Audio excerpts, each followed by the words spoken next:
আমরা সকলেই জানি মাছে ভাতে বাঙালির প্রিয় মাছগুলির তালিকার মধ্যে ইলিশ মাছ হলো এক অন্যতম মাছ। তার ওপর হয় যদি এরকম ধরনের বর্ষার ওয়েদার, তাহলে কেমন হয় বলো তো। আজ এরকম বর্ষার ওয়েদার থাকায় মায়েরও ইচ্ছা করলো যে মা নাকি ইলিশ ভাপা খাবে, তাও আবার আমার হাতে। মায়ের আবদারে ইলিশ ভাপার প্রস্তুতি শুরু করে দিলাম। তেমন কিছুই না, প্রথমে একটা জায়গার মধ্যে নিয়ে নিয়েছিলাম 2 চামচ সাদা সর্ষে, 2 চামচ পোস্ত, 2 চামচ কালো সর্ষে, আর নিয়ে নিয়েছিলাম 2টো কাঁচা লঙ্কা। ঝালটা এখানে যে যার পছন্দের মতো অ্যাড করতে পারেন। সবগুলোর একসাথে পেস্ট বানিয়ে নিয়েছিলাম। তারপরে একটা জায়গায় নিয়ে নিয়েছিলাম আমি ইলিশ মাছ। ইলিশ মাছগুলো প্রথমে নিয়ে এর মধ্যে আমি আগে থেকেই নুন এবং হলুদ গুঁড়ো মাখিয়ে রেখে দিয়েছিলাম।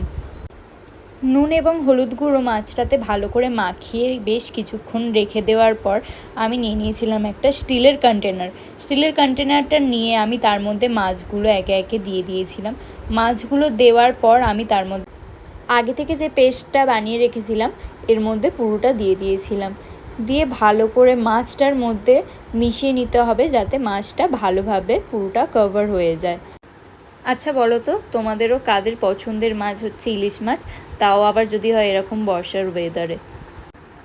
মাছটা পুরোটা মাখিয়ে নেওয়ার পর ওর মধ্যে দিয়ে দিয়েছিলাম একটা কাঁচা লঙ্কা গোটা, পরিমাণ মতো নুন, আর দিয়েছিলাম ধনে গুঁড়ো সামান্য, আর দিয়েছিলাম 1 চামচ তেল। নুনটা কিন্তু পরিমাণ বুঝে দিতে হবে, যেহেতু মাছটাতে আগে থেকে নুন মাখানো ছিল। তারপরে ওই মশলাগুলো মাছের মধ্যে ভালো করে মাখিয়ে নিয়ে কন্টেনারটা অফ করে দিয়েছিলাম।